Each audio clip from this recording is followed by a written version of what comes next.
Central Time, so it's been a long day. But Yeah. how many pairs of glasses did we put on here? I mean, I used to take long walks every single day, but after it got super cold, Yeah, I mean that was what I was really grieving from. When we left, it was like maybe 4 a.m. and it was like 68 degrees out or something. Going back. In fact, can't wait for next week though. It's supposed to be pretty it's nice. going to warm up a little. But our stewardess said, "Do you really want to go back to 1 degree Fahrenheit?" Yeah, I would have stayed there a little longer. Yeah. Well, anybody got any cool dreams they want to talk about, Dawn or? I had one last Dawn. I just wonder, are you keeping warm? Maybe just put it in the text or something. You don't have to say, but just kind of the only place in the whole world that was warm was Florida. Right. The time we were there, it was in the 80s. But anyway, Charles, do you or Dawn have any dreams you want to talk about? I had one last night that was, again, I broke down in tears and emotional loneliness once again. Yeah. And I think, really, it's not, I want you to remember too, is the dream ego, and we're going to find this in the visions seminars next time. It's only partially connected to us, So when you see the dream ego breaking down like that, it's not you breaking down. It's something you're only partially connected to. This is, when the dream ego appears in our dreams, it's not us. It represents our attitude as seen by the rhizome. My wife was, when we were down there, she's involved in a lot of substance abuse rehab and in the 12 steps, you're supposed to relate. It's very much like Jungian psychology. You first become conscious of your behavior, which is amends and all that kind of stuff. And the second part is to relate to what they call a higher power. Well, what it really, and I tell my wife and her friends this, what we're really relating to is the non-ego wisdom that made our body, that's nature, and it has a consciousness. And this ego consciousness we have, the willful side, is that's what we're relating to. So anyway, it's just this is what Jung said about Christiana Morgan's dream ego, that she's only partially connected with it. It's got her face. It represents her. But she's not that. She's not the one who decides what it's going to do. But anyway, let's go through your dream, because sure. Yeah, I don't have the text. That's fine. Well, let's just go through it. Let me see. I gotta make sure I don't miss anybody. Oh man, I'll tell you what though. There's another dream that was so cool that I wanted to bring up. But go ahead. It's an odd night. I don't know how many of us are going to show up, but yeah, hold on. I kind of let me see if I can find it. If I can't find it, I'll just go to just tell us what it is, and is it I know most of the details, but so basically, I was in a hallway of what seemed to be like a school, and it was super crowded and tons of commotion, and there was this very, very beautiful red-haired young woman there with her baby. And hold on. Oh, no, it's not it. And I see her, and I'm with a friend or something, and we go up to this door, and there's like a wanted sign, and it says top dollar if you find this, and it was the Holy Grail. And we're like, oh well, let's man, how can I not find this? So me and my friend are like, all right, let's go set out and find this Holy Grail. And no, I cannot believe I cannot find it. So we set off and we go to the auditorium, and it is a very large auditorium. And it can hold, is this at the school? Yeah, it's in the school, and it can hold tons of people. And it's totally empty, totally quiet. And we find a door that goes under the stage to a degree. And we have to crawl on all fours, and it seems to just go back for an eternity. It just Didn't you have a dream like this before? I don't, maybe it wasn't you, but hold on. You find a door that goes under the stage, and it goes on for on and on and on. Yeah, and you can crawl a little bit, and then there's hallways going to the right. Like there's hallway after hallway after hallway going to the right, and I don't go down there because I know that if I take one wrong turn, I'll be lost forever. There'd be no. What are you doing? What was so? I'm trying to find the Holy Grail. Okay, now let me just ask you this. There is a long hallway, okay? And there are all kinds of hallways that go off to the right. Right. But you don't take them.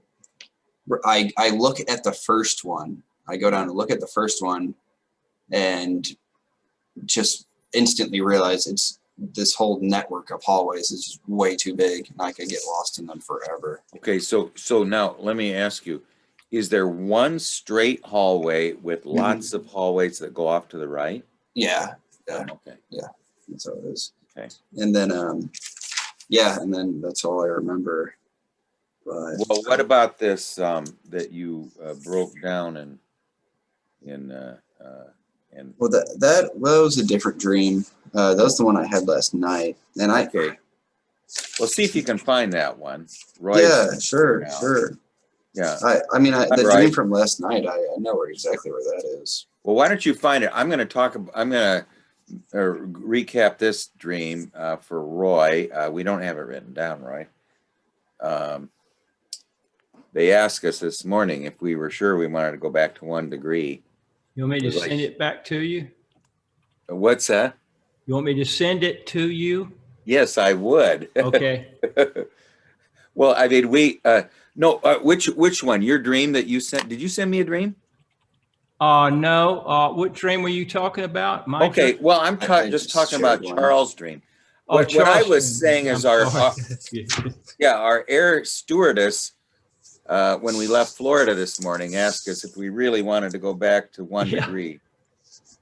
And I told my wife, I'm just grieving. This is where I want to stay. But anyway, whatever. We're back. Okay, well, let me just go recap this dream, as Charles said. And Charles, you try to find the one where you broke down, because this is. I'll type that one in the chat right now. Yeah, we're going to find out in this vision seminar that the dream ego is very interesting to me, because I really didn't think about it before. But we're only partially connected to the dream ego. You know, it represents us and our attitude as seen by nature, you know. So we're kind of the shadow of nature a little bit, you know. I mean, it's presenting us as it sees us, you know. We have our face, we do kind of the things we do related to the people we are in, but we're only partially connected with us. And the mystery of how we're connected to it is you know, it just awoken to me. How are we connected to it? Because, you know, who's making the decisions in the dream for the dream ego? Not us. Somebody is, though, you know. But anyway, we'll just go through this dream. It's not very long. Okay, we're in the hallway of a school. Okay, so there's two aspects of that usually, and I have these dreams. I'm sure Roy or Dawn do too. Is you are back at the school that you went to or something. You're returning to the departure point. This is that circumambulation. You know, you always go back to the start, and then you go around one more time, but now with a little more knowledge than you did last time. Okay, but the fact that it is a school means it's a place to learn things. Okay, all right. Now the hallways in the school, is that right? Were super crowded and chaotic. Yeah, there's tons okay. of motion. All right. Well, there's just a lot of commotion in this place of learning. So it's not a, it's we're going to see a contrast to that. Now, in this place of chaotic commotion, suddenly there's a focus point. Okay, and the focus point is a very beautiful red-haired woman with a baby. Okay, you know, now immediately the dream has this focus. Now, what does the red-haired woman with the baby represent? Okay, she represents the life force in us. Okay, you know, every time we see the feminine in both men and women, usually represents can represent the unconscious ground, and also the inexhaustible energy of life, invincible, and its full participation in being alive. Okay, so even though she has a attractive qualities, the anima, and she has her fruit that she's born, and the fact that she has red hair kind of means that she's allied with the feeling function, you know. She represents to anyone the life force, the mother with the baby, you know, the fruit. Okay, now with a friend, we go to a door that has a wanted sign on it, and the wanted sign says, "Top dollar if you can find the Holy Grail." Okay, all right. What is the Holy Grail? It's the treasure hard to attain, and it is of the highest value. So if we want to attain the highest value, we have to find the treasure in our hard to attain. You know, when Jung was about just before he died, somebody sent him some manuscript, you know, and wanted him to, somebody from Britain, the UK, sent him a manuscript, wanted him to read it, and he sort of read it. But when he wrote back, he says, you know, nobody really ever understood me.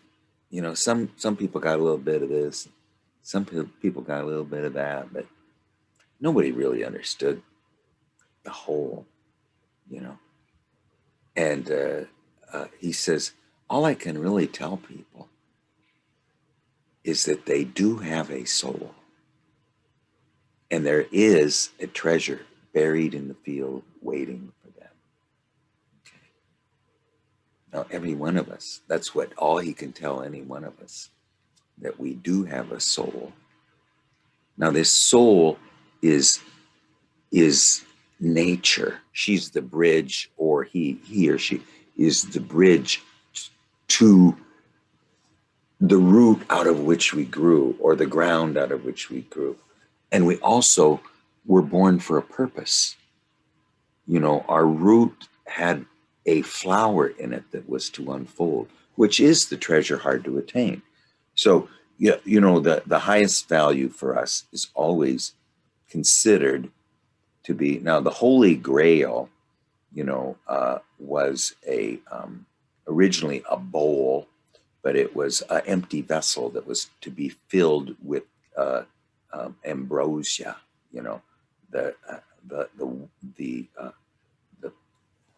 the you know the Isn't that saving. kind of like, isn't ambrosia kind of like the Greek manna from heaven?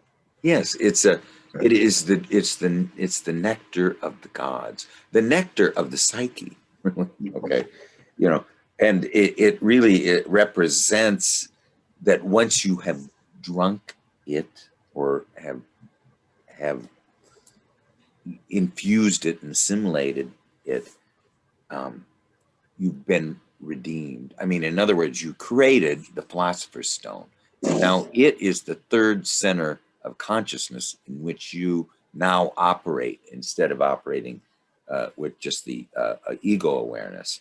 You know, the ego awareness and the inner world now merge together in the Grail, or in the philosopher's stone, or in what they call the divine child, the reborn you know.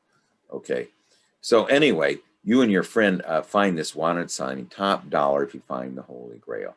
So then you and your friend, and you know, I've been seeing, and you know, I've been reading Robert Johnson's book, Inner Work, because my wife's been reading it, and I kind of would like to get at least his 4 steps to analyze every dream, because he adds at the end that you must do a ritual of you know, to make it to give it a sacred quality. You know, you want to do a ritual of thanks to it, you know, almost like a pilgrimage of thanks to this dream that you were gifted. But anyway, he often says that most people have a same-sex helper character, you know, which you know, several of his people, this friend that Charles often seems in his dreams is not necessarily the shadow. It could be his tribal helping person. Could be his kangaroo brother, you know, his animal instinctive brother that helps him find the way to lift the curse or cure the enchantment of whatever realm he's is enchanted. So anyway, let's go find the Holy Grail. So where do they go? To the beginning?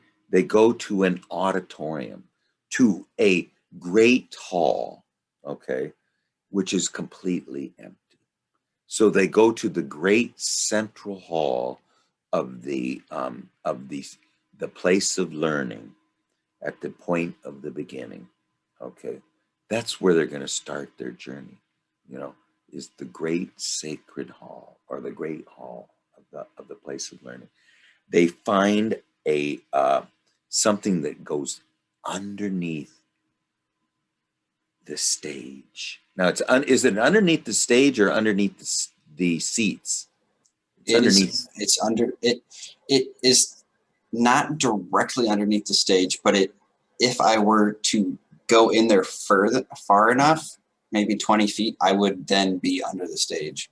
It's kind of like where it kind of like opened where up the where orchestra like is. Yeah, orchestra. where the organ player would sit. Yeah, the orchestra. Right under. Yeah, sits below the stage and below the audience, so the audience can see the stage, but they can also hear the music. This is before they had, you know, amplification of sound. Mm-hmm. You know, so it really is a descent below the place of action.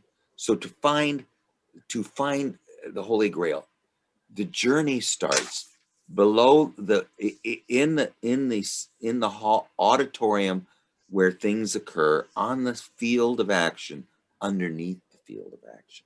So we make a descent under the field of action. Now, below that, there is a infinitely long hallway that goes straight.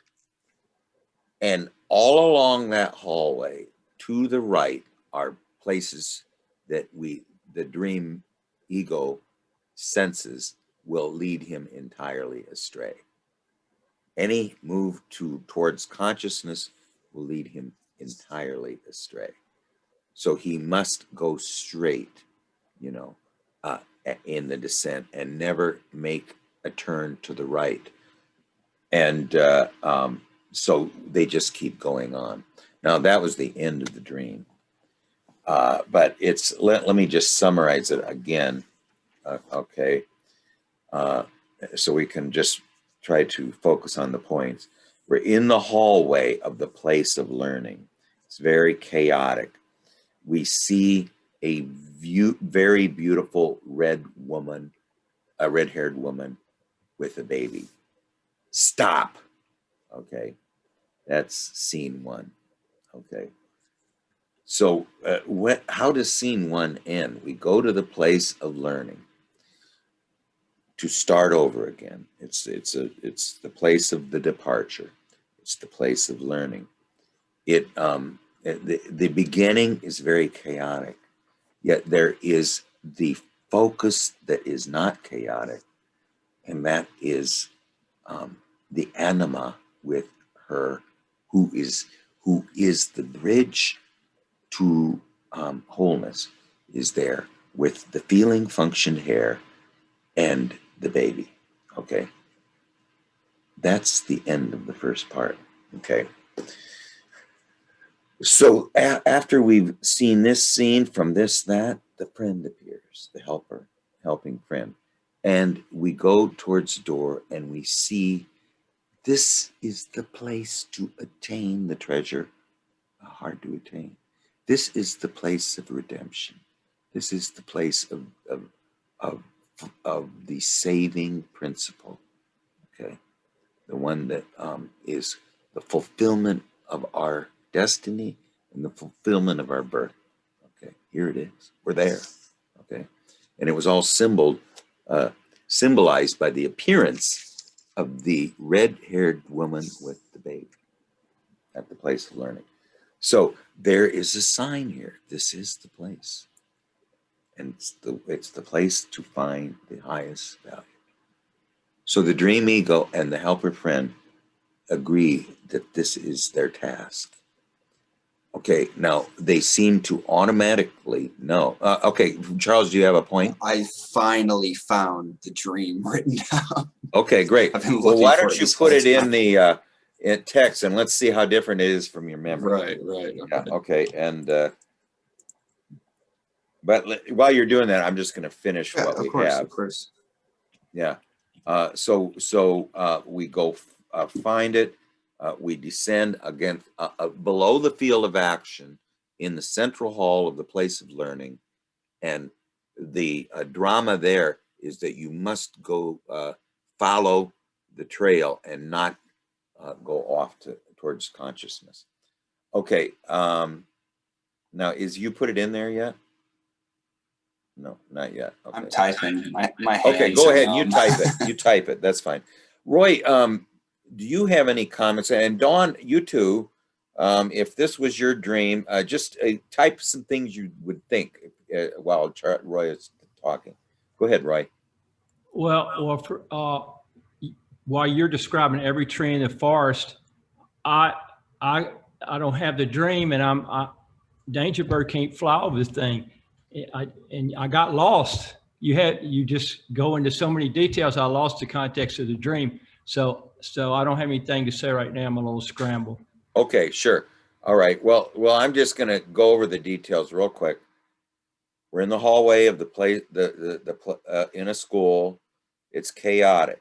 We see the very beautiful red-haired woman with the baby. Then we move to scene two. We're with a friend. We see a door, and on the door is a wanted sign, and it says, "Top dollar if you find the Holy Grail." The friend and the dream ego agree that they're going to find it. They go into auditorium, it's completely empty. They go beneath the stage.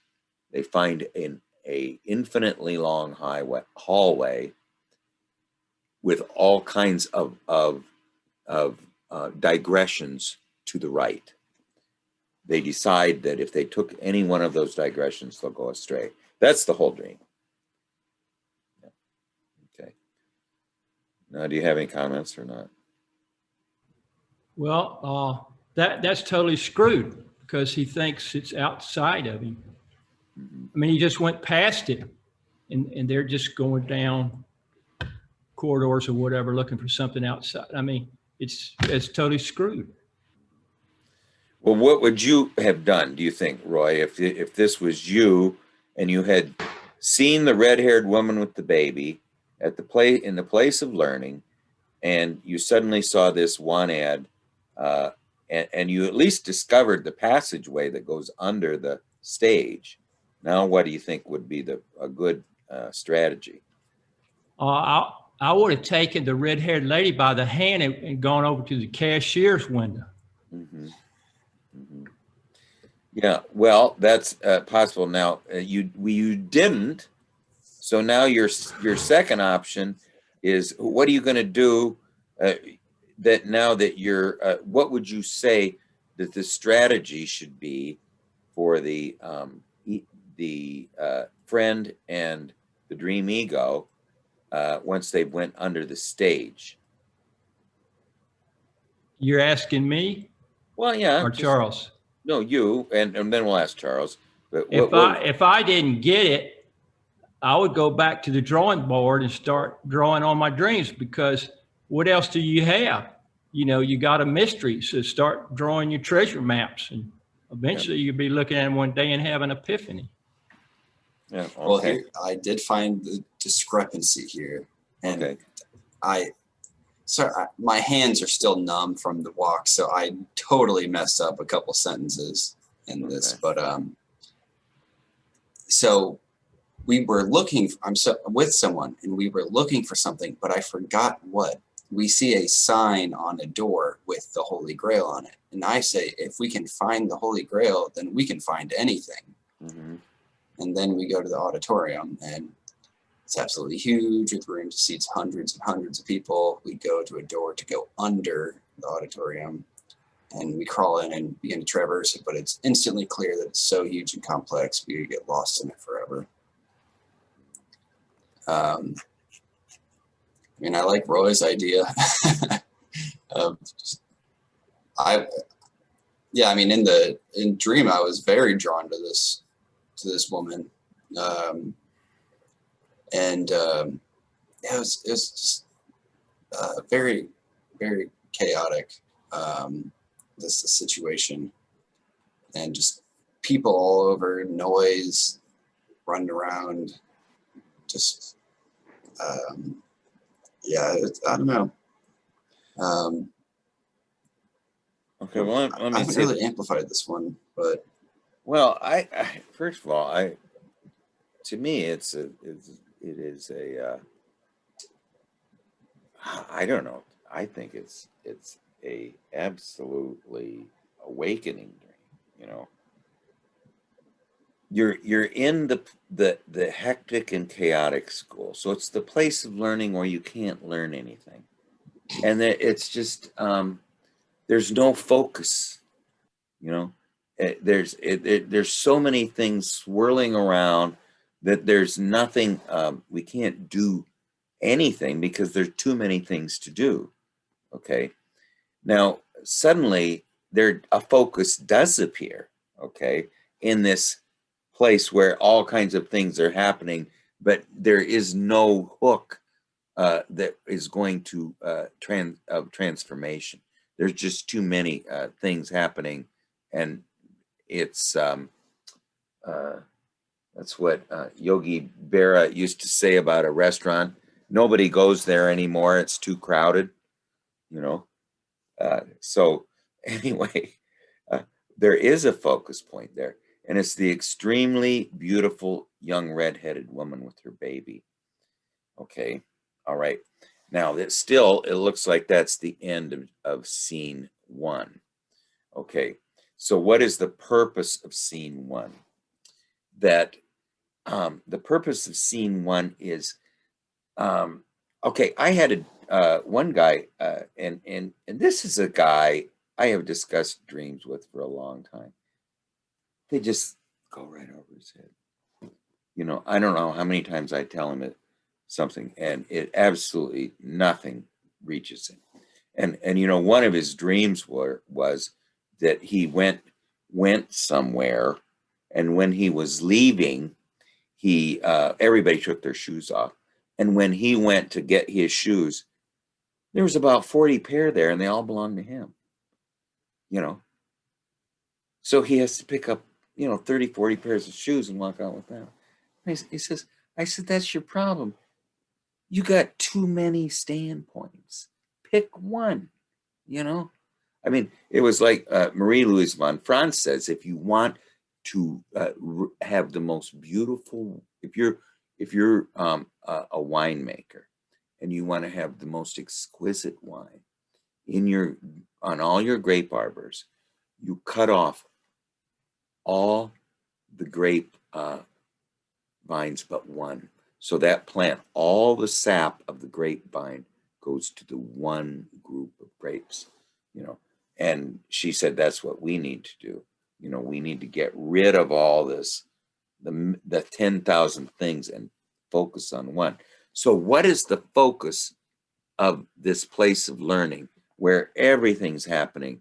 There's no end to things of happening there. That is the beautiful feeling function woman who has produced the fruit of life, okay? The Madonna and her child. So it's the, so what is the focus? What should be the focus of our life? Our soul is telling us it's the feeling function feminine and her child. And her becoming, conceiving and having a child, you know. Okay, now we move to scene two. We're with this helping person, that we're with a helping person, and we are looking for something, but we forgot what, okay? We're looking for the unknown, you know. We're looking for the unknown. It's just like, I don't know who owns this house. Somebody does, but I can't remember who. It's owned by the unknown. So it's owned by the unconscious. So you're looking for something in the unconscious. You are looking for those fishermen along the river in Roy's dream that he sees from the great tower. That's what you're looking for, you know. And you see a sign on a door that with the Holy Grail on it. Now, was that wanted sign just something that came up later? You know, it doesn't matter that you did come up with it later consciously, because that wasn't necessarily completely conscious. But yeah, that's how I just remembered it. That's how you remember. My head. I knew that there was a sign with the Holy Grail. I wasn't sure what the details were. Okay, how I remembered but the funny thing is, we see a sign on the door with the Holy Grail on it, you know, and you know, that was something that Meister Eckhart said, that we need to become the living Grail. You know, that's our task, is to become the living Grail. So the holy aspect means the Grail of wholeness. Holy means healing, you know, and wholeness means healing. They all mean the same thing. So anyway, you tell the friend, I say, if we can find the Holy Grail, we can find anything. We can find everything. That's what you really mean. We can find the Holy Grail. We can find everything. Everything is available to us at that point. You know, so now we go into the central auditorium of the place of learning. And it's huge, with room to set for the whole world to sit there. It's big enough for almost the entire universe to sit there. Now, if we, seems to be the place, like Parsifal's horse, that we sense, and we were right. You know, we go in there, and because there's nobody there but us in the room where everyone gathers, where all the universe gathers. The central hallway of our central auditorium of the place of learning, where all the ancestral and the current world are to gather. We're there all by ourselves. But somehow the energy of that place is there with us too. The place where all people who have ever lived gather. Okay. Now we come to the stage of action for all people who have ever lived. Okay. The place of action. And we go under it. Okay. So we go under it with the friend. And why? Because we're looking, we want to be the living Grail. We crawl in, so it's almost like a birth canal, you know, and the entrance to it is almost like a birth canal. It's like the uterine canal. So we're being reborn under the stage. We're going through the birth canal. But we instantly, it becomes clear to us that it is so huge and complex that we could get lost in it forever. So I think at that point, the ego is realizing it can't navigate this place alone. Who can help us navigate? The red-haired woman with the baby. She's what's missing. Without her, this is just a place to get lost forever. The ego there all by itself, you know. Okay, there's the fairy tale storyteller. What do you think, Roy? Oh, well, you're like Sherlock Holmes, Craig. We're going to look at every tree and all the bark and all that stuff. And you can't solve a crime if you don't do that. And then you use Occam's razor. And that's great. But, you know, I just fly over the damn thing and just size it up. Man, he just has to grab that redhead by the hand, give that child the biggest smile, like, it's all right, we're going to take care of you, and go cash in. Well, yeah, that's really what the dream says at the end. So when you were telling us that earlier, you were already sensing that, you know, that that last line. Now, that this birth canal that we need to go through. So the baby, it might be us, you know. Oh yeah, it is him. It's himself. I don't know if it makes a difference, but I just remember I remember this dream visually very well, and inside of the canal or whatever, it was all like a red felt fabric. It was all red, kind of dark red, but yeah, it was like a nice soft felt or suede, velvet maybe. But yeah, I don't know. I just want to mention that. But what do you mean exactly by cash in, Roy? Well, it said it was a reward for finding the Holy Grail. Okay. Well, gotcha. That's it. The feeling, like Craig said, the feeling function, and getting in touch with the child, your child, the self. There it was. We were attracted to it. It was numinous, but then you went on, and of course, oh, it's the Holy Grail. That's, so you got the wrong thing. There it was. It reminds me of there was a dream that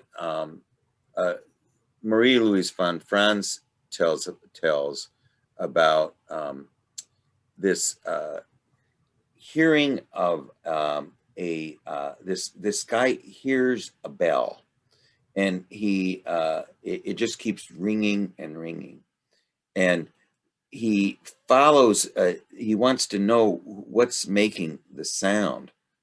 And they, so they, here it is. I think I've got it right here. Let me just see if I can find it here.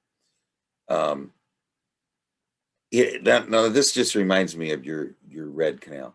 I heard the mighty deep sound of a bronze bell, an extraordinary ringing such I had never heard or imagined, a sound from beyond or of extraordinary beauty, irresistible. Fascinated, I got up, for I somehow had to find the source of this sound, which only could be a divine one. Since the sound, and that's also like the red-haired woman, the baby too. Since the sound seemed sacred to me, I thought it would come from a church, and instantly I was in a church of the purest Gothic style, of white stone, and I was ready to climb the bell tower to find the bell, the source of this rhythmic ringing, of which I could still hear. But everything changed. The church became a broad vault like the nave of a cathedral, made of a transparent, living red-orange material. Now, that's what made me think of your canal. Okay. And it's bathed in a reddish light and supported by a forest of pillars that reminded me of stalactites in a cave that I had seen once. For a moment, I saw myself as standing tiny and alone in this immense hall. An immense hall. This is really close. I'm dazzled with the sense that I had a whole world to explore here. Now, this is, again, pretty close. And and then he realizes he's inside his own heart. It was my heart. I was standing in the interior of my own heart.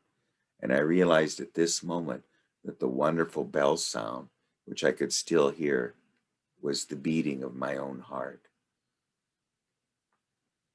And that the bell and my heart were beating in the same rhythm. Macrocosm and microcosm were synchronized. The rhythm of the world's heart and my own heart were identical. Now, I just thought, I mean, this dream has a lot of that aspects in it. You know, I mean, there's the symbol, which is you know, we got a million things to do, but we don't do any of them. And suddenly, boom, there's a focus. The dream says, the red-haired woman and the baby. Okay. What are the red-haired woman and the baby? Well, we changed the scene. And there's a symbol of the Holy Grail on a door, on an opening to a new world. They're the Holy Grail, the red-haired woman and the baby. Then we're in a hall, just like this dreamer was, you know, and that is macrocosm and microcosm. It contains the whole world, and it also contains us. Okay, and below the stage of action, we find the birth canal to being reborn. We go in it with our friend, but we know there's something missing here. The ego can't go through this thing by itself. You know, so what is missing? You know, that's the question. Roy, do you have any comments about it? Oh, that was beautiful, Craig. That's a perfect analogy. It's the same thing. Yeah, it's inside the heart, the feeling. He's trying to find the child, going up the uterus to find the child, but it's just endless. It's so far away because he's not looking in the right place. It's the same thing. It's incredible, Craig, if you brought that up. I really get it. That's beautiful. Well, and what von Franz says about it is that it shows how Eros and the individual are inextricably bound up together. So one of the things that is missing, I think, in not just Charles' life, but my own life and a lot of people's, is eros. You know, we're all up in logos. Okay. I mean, what is it? You're always thinking of these abstract things, Charles. You know, I mean, you have this wonderful mythology of the abstract things, but there is also uh, the dreamer maker has a different idea for you. Oh yeah, I think honestly, I think the image that really encapsulates everything for me is the little girl with the giant brain. Yes. The like deformed baby. Yes. Yeah. The see now the problem with that, and a problem with a lot of the animas images that appear, is this is a distorted vision of eros. You know, it is an eros that has been you know, like whenever a man is in his anima mood, or a woman is in her animus mood, she suddenly or he suddenly uh, starts to um, act out of the anima, not out of something else. And he's a very poor imitation of a woman. And when a woman does this, she becomes very hard, very you know, very unyielding and fierce. Well, and that's not her role, really. I mean, she's supposed to be the one of the one who the little child can always run to and know it'll be forgiven every single time. You know, I mean, that's her role. You know, the one who overlooks things. See, the father has a very harsh light, and everything is black and white. But the feminine has a lunar light. There's no black and white. There's there's there's just love and relatedness and bringing together. You know, so it's an easy forgiving, where in the masculine where it's so anyway, the idea is the big headed 3-year-old girl with the plastic baby connected by the umbilical cord is very different vision than the beautiful red-haired woman with her baby. They're the same thing. This one over here has been distorted by ego. This one here is like Aphrodite coming out of the clamshell, you know, me voila, look at me, you know. I mean, she is not you. This one over here, that's what you come up with. That's your creation of the feminine. This is the feminine as she really is, her living aspect, you know, which is a goddess. You know, she's a goddess, you know. But anyway, what? Okay, so what do we do with this dream? Do you have any thoughts, Roy? What now, Roy? Don't first say what you would do, and then say what you think Charles would do. But first, Okay. think, if you had this dream, how would you react? And now, how should Charles? Uh, I'm gonna think if it was me and I was in my 30s, I would think that the Holy Grail is important, and I would think, oh, dang, I didn't find it. You know, I would feel kind of frustrated. That's how I was in my 30s. Mhm. Now, you know, I would get it, uh, and I would be amazed how intelligent my dream maker was.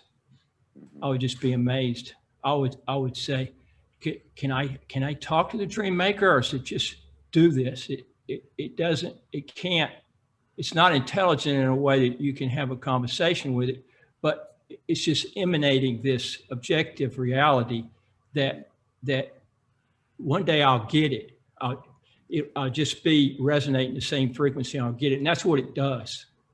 You know, that's what I would be asking today, because that's how far I've come.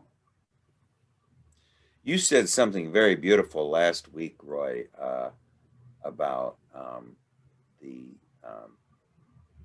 aspect of just the experience of the dream. You know, how transforming it is. And I forget what you said, but it was very beautiful. That it's more, there's an aspect of just experiencing the dream that, to me, it really is. That's why I would think the first thing I would do is to draw it, to color it, to walk around it with words several times, and then to put it in my sacred place, because it is doesn't really need a lot of explanation. I think the one thing that is the puzzle of it is we found the entrance to the place of redemption, but we can't go there alone. You know, there's the ego is not going to be able to navigate this without the help of the feminine. Now, the feminine, what she told me, or the anima told me, how do you think life would be without me? You know, try it sometime. Try living without me. You know, you empty gas bag, you know, let's see how you are without the life force. You just one who just spouts words all the time. You know, you're nothing. You're just a gas bag without me. You know. But Craig, that was my question, and I don't think Jung ever answered this. You're putting in words for the anima, which is the collective unconscious. You're putting the words in there. It's almost precursory. Jung never said that the unconscious was responsive like that. I mean, is it, he was positively sure that it was an objective reality, an objective intelligence, but it's kind of an intelligence that has created us, and everything else, it's not personal. And, you know, when Job was talking to God and all that, I know Jung was trying to do that. He was trying to imagine being Job, but I don't think he ever answered that question. So you have to be very careful there, because it might not be persecuting at all. That might be you because of shame or guilt. Yeah, it could be. The one thing that Barbara Hanna said, you know, when you're doing these dialogues, if you do them long enough, and you know, the one thing I do is always put myself. Now, first of all, who am I? You know, I mean, you know, who is this one with all the words? You know, and where do my words come from? You know, there's a certain words that represent the conscious attitude, and then there's certain words that represent the symbolic thinking of the inner world. You know, and what I usually do in my dialogue writing is I always meditate for a while and assume the face and the body of the one who's talking, and then I try to look at myself sitting here. I try to be over here. In fact, I have an empty chair in front of myself, and I try to be sitting in that empty chair, and I try to see myself in this chair, and then I talk to myself, you know. And that was what in alchemy, you know, the word meditation means a dialogue with an inner character who's not you, you know. And that's what a meditation is a dialogue. Alchemical meditation is a dialogue with an inner character who's not you. Now, if you, what Barbara Hanna said, if you do it long enough, you'll realize, no, that's not me.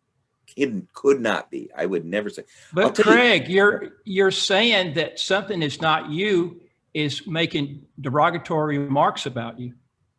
Well, it's not making so much of derogatory remarks. Some of those I just added, but what she said is try living without me. You know, try living without me. You know, But she doesn't have to say that. That's you. That's your feeling function. You're realizing, you're feeling, oh, I need this. I don't know what it is. It's a great mystery, but I need it. It's your feeling, you know? yeah. You Well, understand what I'm trying to say, what I'm getting at? yes, but I think the one thing that Jung would, we can, the thing that Jung said was that the difference between him and other psychologies is he believes that voice is alive and it is not him, you know, and it's speaking to him directly. Now, how do you, in alchemy, the idea is to awaken that voice and let it speak to us. I mean, where do you think the Philemon's things and all of these other things Jung is saying in the Red Book, those are unbelievably critical of Jung, the man, you know. I mean, they're just, anyway, Jungian psychology, you know, is a dialogue with an inner character who's not us, you know. I don't know. Anyway. Yeah, I totally agree. And it is an other, it's not us. But the point I'm trying to make is how we're learning to communicate with that. We mix our own biases and socialization and feelings with that other. Yes. It's not pure. You know, we're learning to try to get a clearer channel. It's a long process. Yes, it is. The more you do it, the less, first of all, what happens is the ego starts to move towards the middle plane, and we awaken the figures in the inner world, and they come close to the middle plane because they're more visible than they were before. So at that point, this voice over here becomes less and less, and this voice over here becomes more and more. You know, I mean, that's what John the Baptist said to Jesus. I must become lesser and you must become greater. And you know, what he was saying is what we say to ourselves. The ego says, I must become lesser and you must become greater, you know. So that's the inner voice must become closer and the ego must become less of this aspect over here. But anyway, let's go back to Charles' dream. Charles, do you have any comments about if you can recall what we were talking about? Or I think what everyone has said makes a lot of sense, and that opening scene of all the chaos, but everything really is centered and kind of fixated on just this one thing, which is the girl and her baby.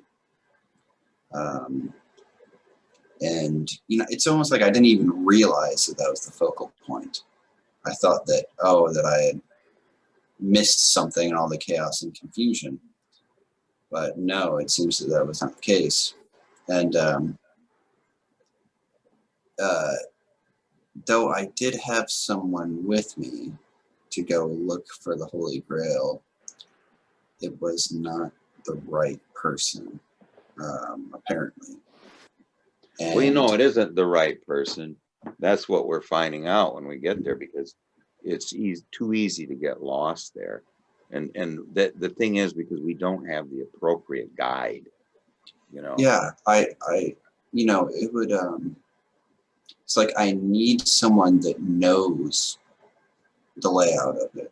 I need someone that knows how not to get lost there. Which would, you know, by judging by it, it'd almost be someone that has some sort of supernatural ability, or like they themselves made it, or they know who made it, you know. they're privy to the layout of it, and they're not just not someone to help me. Well, I mean, yes, help me, but like someone that has this understanding of it. Because I'm too afraid of it. Yeah, you can't be reborn with ego doing it by itself. I mean, Roy nailed it before any of us did, before we even had your text, is that the key to this dream is the red-haired woman and the baby. And she's the one, first of all, she's the one focus of the chaotic center of learning. That's the first part. The second part, she's the Holy Grail. Here's her sign. We found the entrance to the Holy Grail. But what we learned there was that ego can't enter here alone. That's what we found out. So how do we link? Go ahead, Roy. An interesting thing is, and that this leads into it, and I think everybody can relate to it. There's usually a mischievous thing going on in the dream, a character that's mischievous. Like Craig's friend was mischievous. He was actually leading on the wrong trail. And we have a lot of mischievous characters in our dreams that get us in an embarrassing or awkward or confusing situation. And then the dream ends, we don't know what the hell's going on. An important thing to look in a dream, and I do, is, what's mischievous here is going on? Where's the mischievousness? And if I get to the root of that, I say, aha, this was going on here. I'm being tricked into experiencing something that I don't see and setting it up, this mischievous character. And there it is. It's just awesome. I had a dream last night that they did that to me, and it was just so cool. But do you remember? I wanted to, but Roy, do you remember that dream? I was like in a wheelchair. Mm-hmm. I couldn't walk, and I'm with this guy that he was one of my employees, and he was kind of jealous of me and stuff. And I started flying, and he's trying to compete with me. He's on some kind of motorcycle or something, and I'm flying up this mountain, and he's going up the mountain. And I wouldn't pass him. I stayed a little bit behind him because I didn't want to offend him, because I know how he is. And that the mischievousness of this dream is I can't walk. I'm always trying to fly. I'm flying over the thing, seeing, I don't go for the details. Even physically, I don't walk, I fly. All my strength is up in my arms. It was a mischievous scenario. He doesn't walk. People don't even know I don't walk. I always fly. And I got it. They set this up here. I am flying. I can't even damn walk. And I'm trying to be humble. I don't want to offend this guy. I mean, that's how I am, but I don't see that, Now, where were you going? First, now it starts out that you're in a wheelchair. Yes. Right? Okay.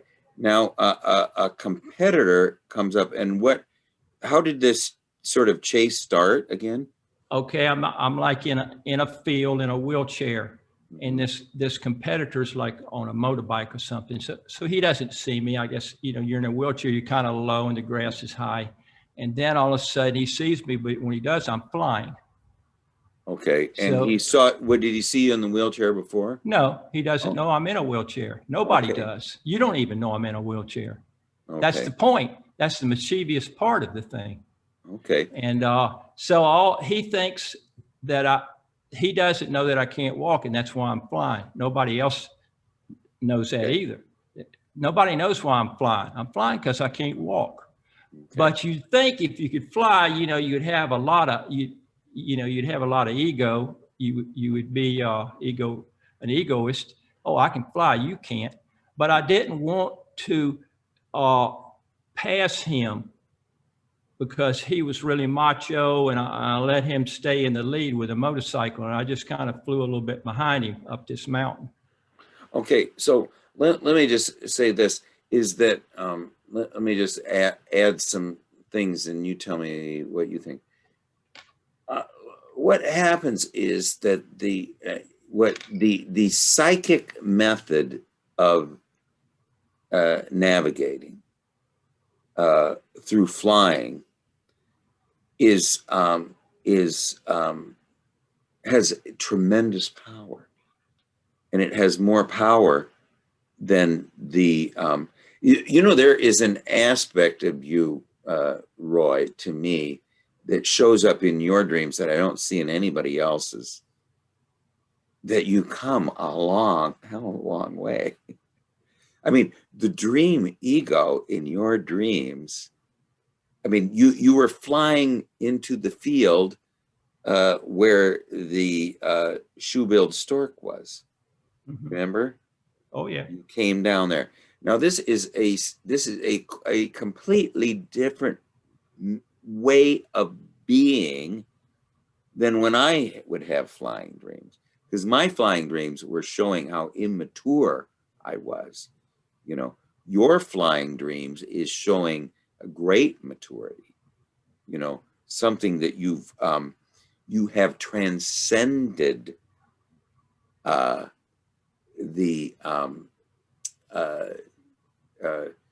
you now have the ability to operate in all three worlds. So But it doesn't work, Greg. It doesn't work. Just like Jung says, you have to have the roots in the ground. I have to be able to walk.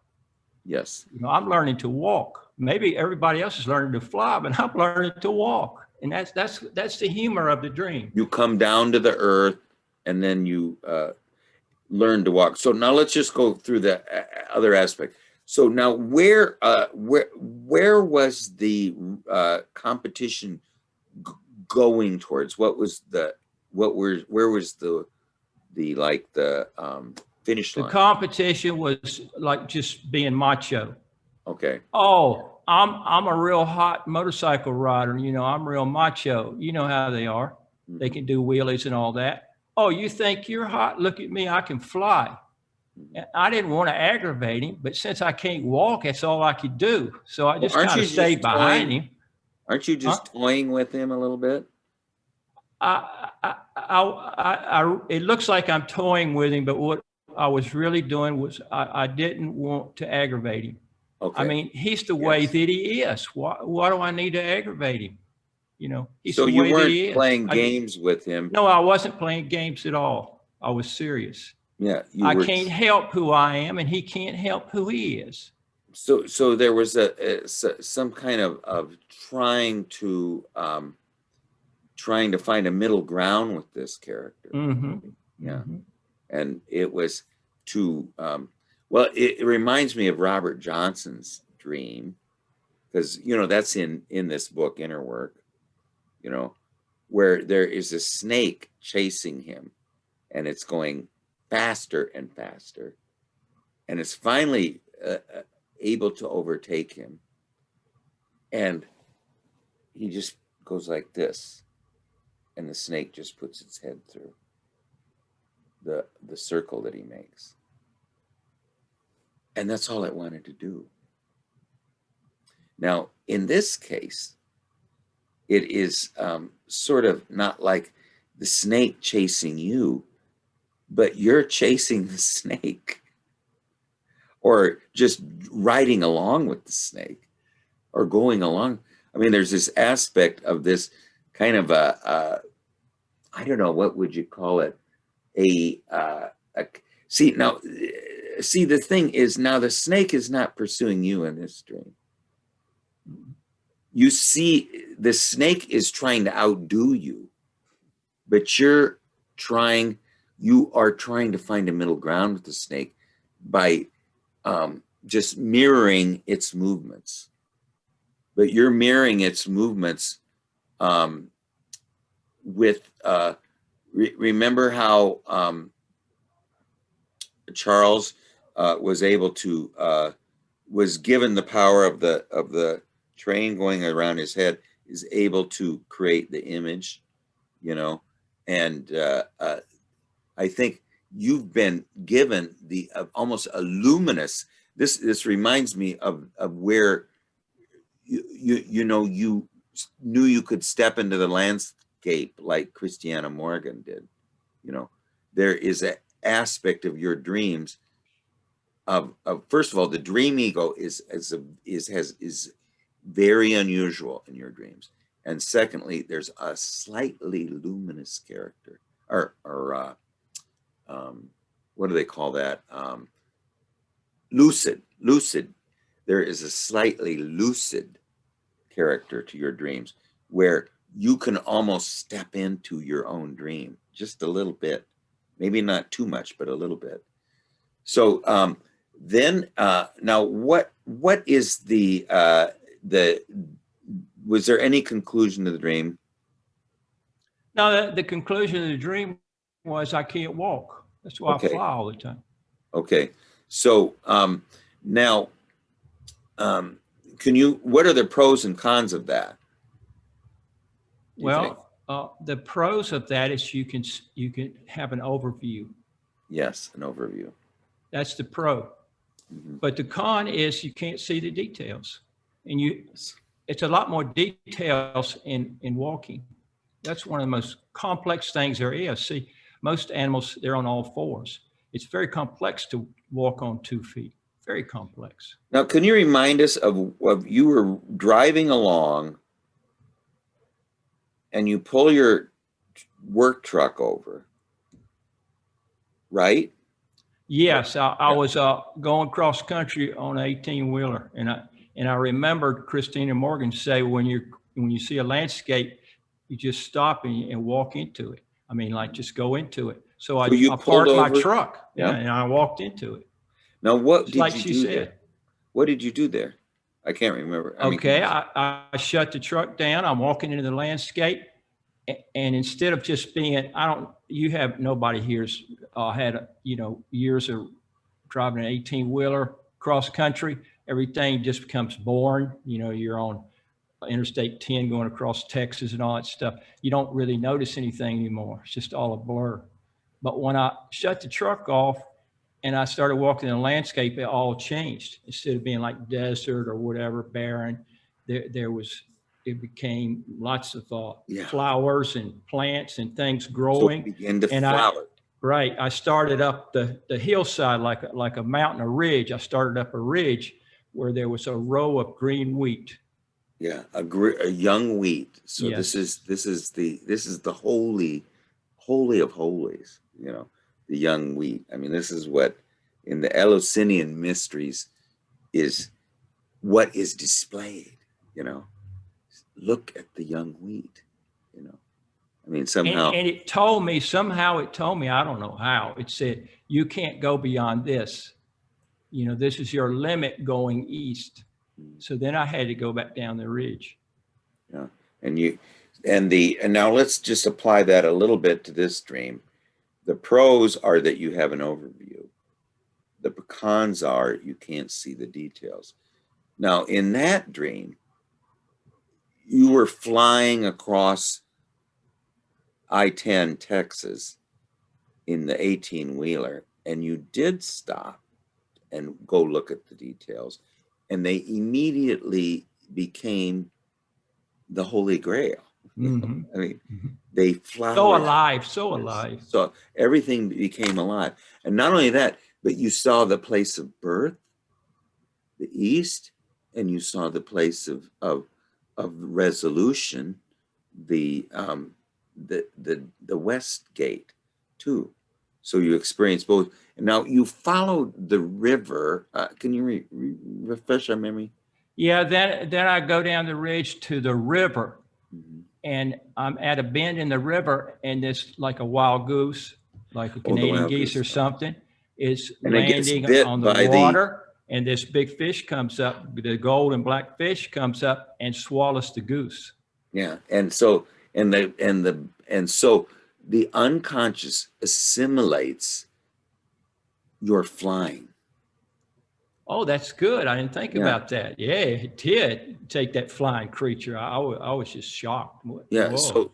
So the treasure hard to attain and the blackness of the beginning are combined into one being, and they have assimilated this flying capability of you. And why? Because you got out and you saw the beginning, then you walk towards the end. The You're details. seeing the details, and your flying gets assimilated. Isn't that beautiful? That is beautiful. I didn't think of that. Yeah, I mean, it's just a lovely, lovely image. And then the next thing I saw was the indigenous people fishing in the Yes. river. Yeah, the indigenous people fishing in the river. And it really reminds me of, see, after that happens, that was the saving moment. And what happens after the saving moment? The instinctive part of us, ourselves, now has established a domicile along the river, and we're going to pull up that for the rest of our lives. And that was because we stopped flying, we got out, we walked through the details, we went to the beginning, we went to the end, we followed the stream of the unconscious, we saw our flying capability be assimilated by the depths, by the royal depths. This is the king of the depths, the gold and the black. And at that point, the vision of the fisherman, the instinctive, the ones who live in harmony with nature, the ones who live in harmony with nature are now communing with the unconscious through fishing, you know. So it, had this idea, it just flashed through my head, and I can't remember what it was. I'm going to think of it in a second. But Charles, do you have anything to say about that dream, or? I think the wheelchair dream, I feel like I can appreciate the humor of it for sure. I really like that. There's a kind of whimsical nature to it. And I don't know, I think, to be honest, I just feel it's pretty therapeutic to listen to someone talk about their dreams that seems to just kind of get it. I feel like Roy just kind of gets it and knows who he is and is able to appreciate his dreams. And just someone, it's therapeutic to communicate with someone that has that connection to the other side, because I don't know, there's just you know, it's what everyone secretly wants, but they don't know that's what they want. And it's I don't know, it's just really nice. Yeah, what's I appreciate the humor in that dream. Yeah, what's interesting in Roy's dreams, and Dawn agrees, I agree too, is what Roy was so interesting in me about your dreams. And I actually wanted to talk about Dawn's dreams for just a second. What so interests me in your dreams is, first of all, the unusual character of the dream ego, which is very unusual, and also the primordial theriomorphic divinities, animal divinities that appear there, you know. I mean, they are unbelievably unusual.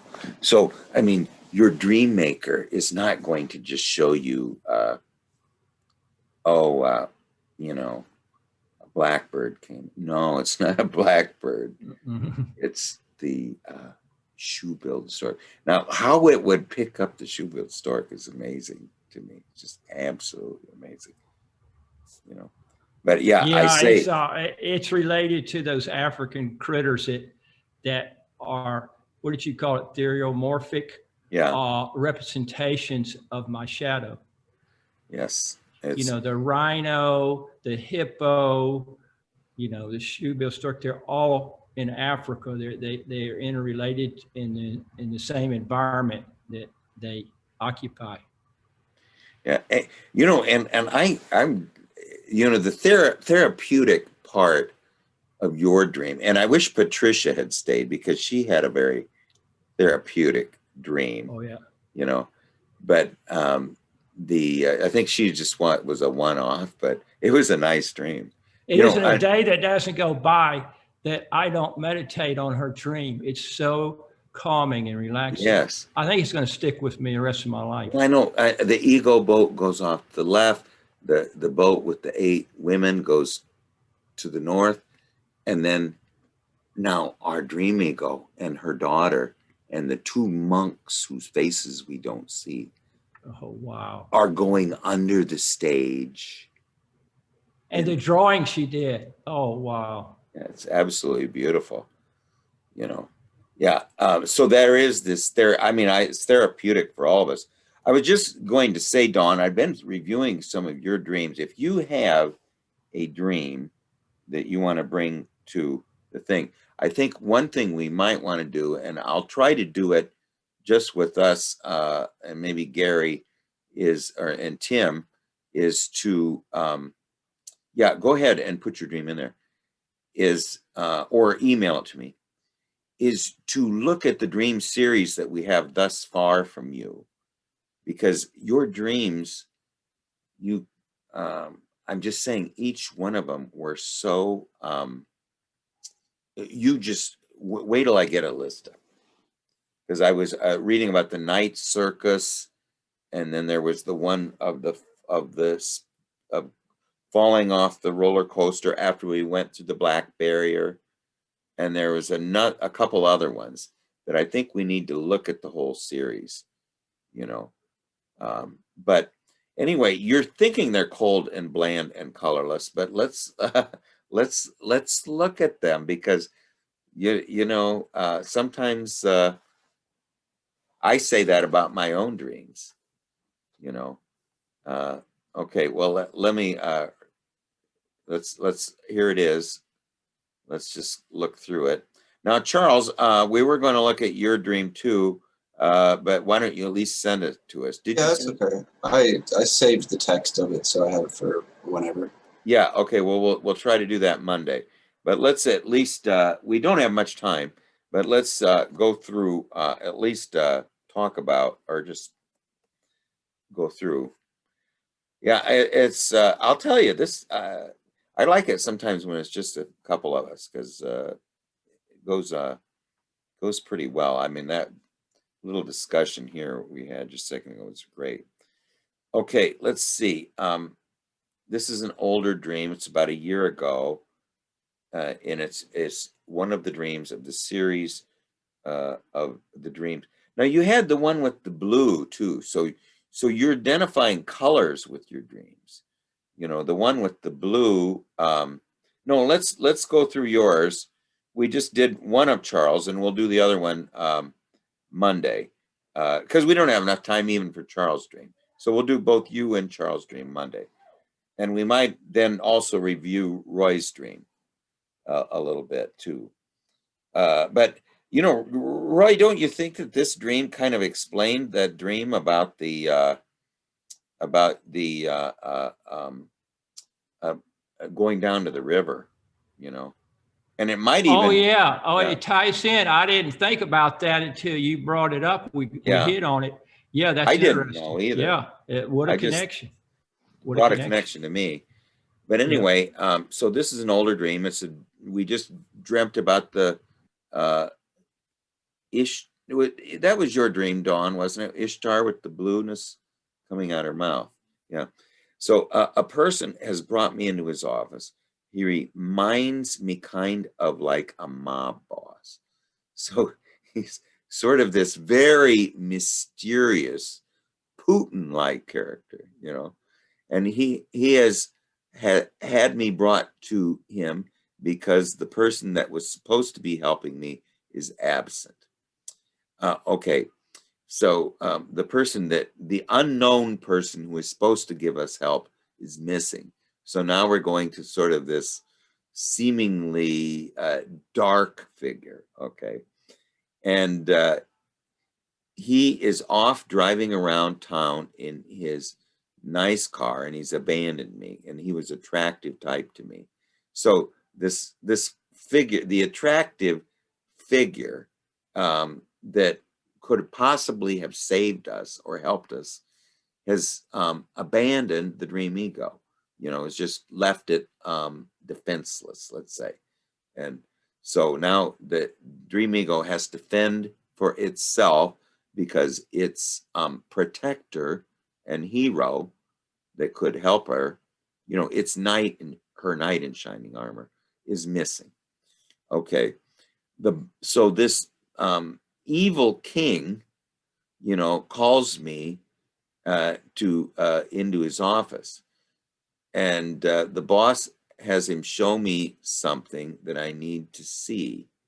The guy bends over forward, and his back opens up, and a white genie comes out. Oh my God. Yeah, we're not going to finish this one today, Dawn. Okay, now in another dream from this month.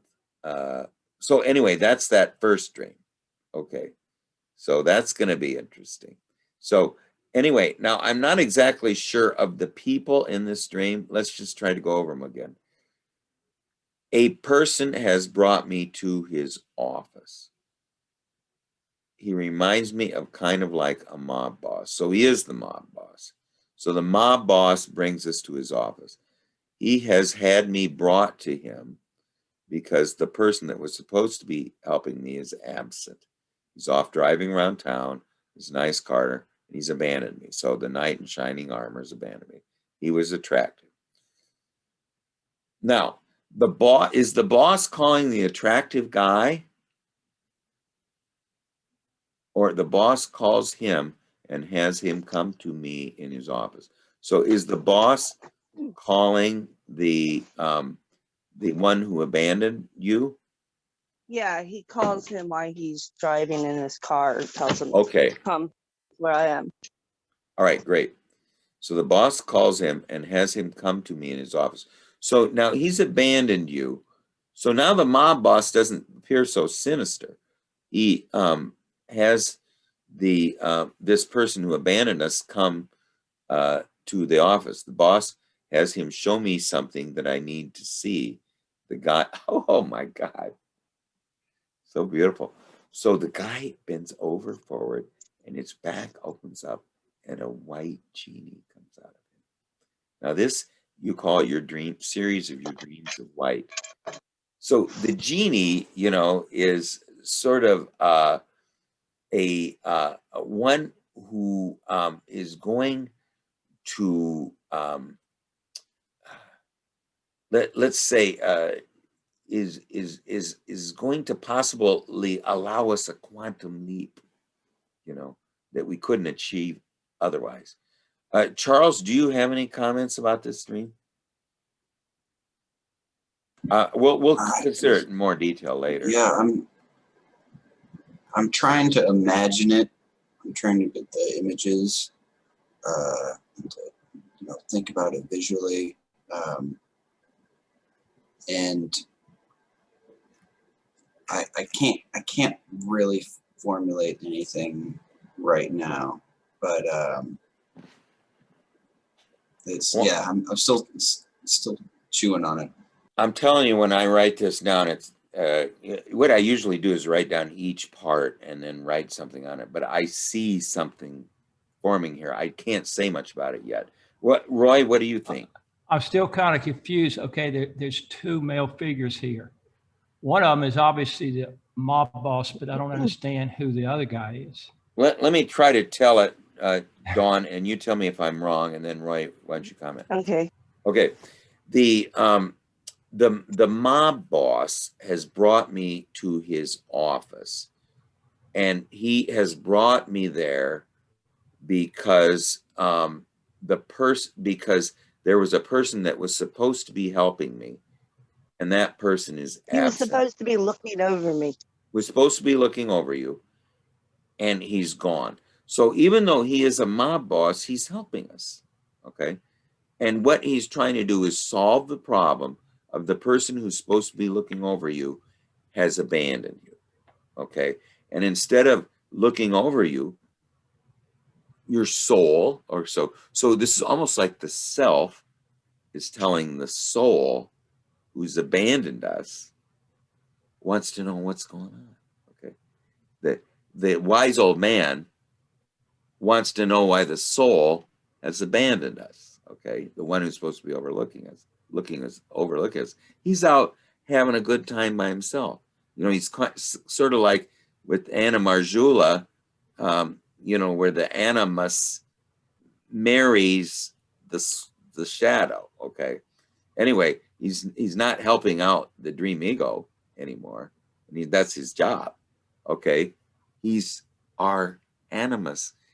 That's his job, is to look over us, and he's gone. Okay. And so now the wise old man wants to know what's going on.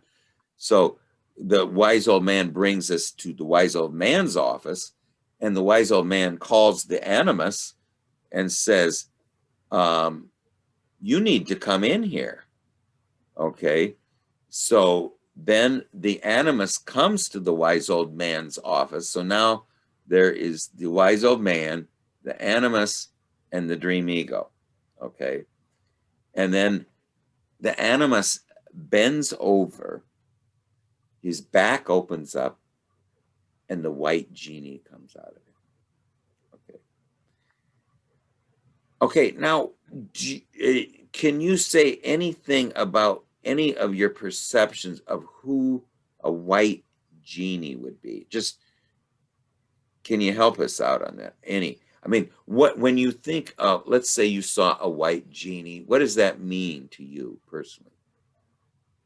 I'm confused if it means, one, it could mean colorless to me, and two, it could mean purity, but so, because Yeah, well, that's interesting. Yeah, go ahead. I was just gonna say, like, where I'm like incredibly reserved, I can come off to people that way as just like very stale and dry and without color, and I don't know. Yeah, well, let's that, I think this is probably not a commentary on your outer life. Right. I think this is more a commentary on your transformation. So how do I answer that? What do you mean when you ask me that? I think I don't understand. Okay. Well, what I guess I meant was this, is not a white genie. What do you think of when you think of a genie? Magic. Okay, magic. Magic is psyche. Okay. You know, Jung used to say, what the ancients call magic, we call psyche. So there, you answered my question. Okay. But I didn't know it until you told me that it was magic. Okay. That told me the answer. And now I at least have a clue. So the animus bends over, his back opens up, his unconscious side of the animus opens out, and out comes psyche. You know, out comes the transforming thing. Out comes the saving principle. Okay. Magic. Okay. Now, it is white.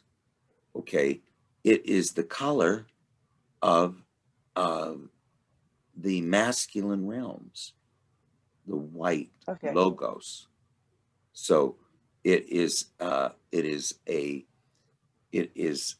the upper realm of logos, animus, that is the magical psyche, has come out of the unconscious of this previous animus that we have that abandoned us. Okay. Is summoned to the office of the mob boss, the wise old man, to explain himself. He comes there, he bends over, and he didn't mean this to happen, but his unconscious opens up his back, and out comes the true animus, the psyche. Okay, now we've got a few minutes left. I do have go ahead, some more thoughts formulated. Yeah. To me, it makes sense that this man is out just driving his car around because, you know, he's a spirit. I feel like for some reason that I just kind of understand that as more of a like queer type. Sometimes I kind of forget that I have any sort of duty or responsibility, or that I even have a body, for that matter. And I can imagine this guy who turns out to be a genie, just like, oops, I forgot that I have some responsibility here, and that you know, it's not like, and also another thing that, you know, he's a genie. He's not just like, it's not like he bends over and a spirit comes out of his back, sort of almost like someone's personal ghost. You know, he has magic power. He has the ability, you know, genie. I'm not sure if it's really mythologically accurate, but it can grant wishes. So it can for some reason the words come to me. It can make your destiny come true. That's what the genie's power is, to fulfill things. And then it has to be evoked also. A genie isn't just out and about. There has to be some type of invocation. And apparently its invocation is by some sense of duty or responsibility.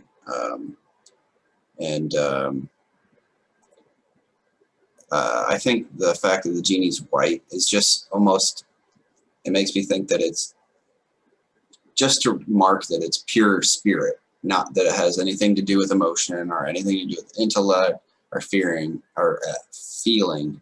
It's just regarding spirit, just regarding spirit. Yeah, it's not tainted. It's untainted, unblemished. Yeah, it's just, yeah, I would say, no, not untainted, unblemished, but just strictly spirit. Right. You know, strictly very spirit. pure, very pure. Yeah. I But wanted to yeah, say that's what I got. one thing from your, Charles, and then Roy, why don't you have the last word? Is that the one thing the psych or the genie can provide as far as the wish is, on the one side is the outer world ego, and on the other side is the realm of images. And what the magic is the transcendent function. It's the third thing that appears between them. The Grail is the third thing. The Grail is the merger of the outer world ego and the realm of images. It's that. And that magic, that transcendent function, the granting of the wish, is to bring us the treasure hard to attain, you know. And this, so the genie is the one who can make the treasure hard to attain appear. So it's really the transcendent function, which, you know, is the thing that creates the philosopher's stone. Roy, what do you have? Roy, you're the voice of practicality here, so, and real world. Okay, here we go again with the dual animus. Now, the mob boss, the wise old man, can't really help Dawn because she's stuck with the animus guy, the mob boss. Now, that reminds me of the black gentleman with the ring. Now, if you want a genie to help you, you have to free him from the bottle to get the wish. And remember, the black gentleman took his ring off and Dawn noticed it. I think Dawn's stuck with this black gentleman. She's stuck with the mob boss. She doesn't want to let him out of the bottle. She ain't going to get her wish. Yeah. Well, we're just about done, but do you have any final words, Dawn? I just wanted to say a little bit about the nature of all of your dreams. What, did you have any comments or not? No. No. Okay. Well, let me just say it. Go ahead. A little bit about your dreams. They're absolutely stunning. Every one of them. I'm just saying. you know, I mean, what I would like to do is kind of do a recap of each one of them and see if we can find any parallels between all of them. Look at that, beautiful, Charles. Good job. I love it. You should use that all the time, Charles. I like it. Yeah, someone just showed me this the other night. Keep that up there. Don't ever change it. But anyway, Dawn, I would like, we'll finish this dream and then the second part of your other dreams. But I would like to get a series here, Dawn, because you know, you've been, whoever is your dream maker, they, it's, well, I could say that about all of these dreams, but yours have a particular richness to them, which is just stunning to me, you know, and the wisdom in them so deep.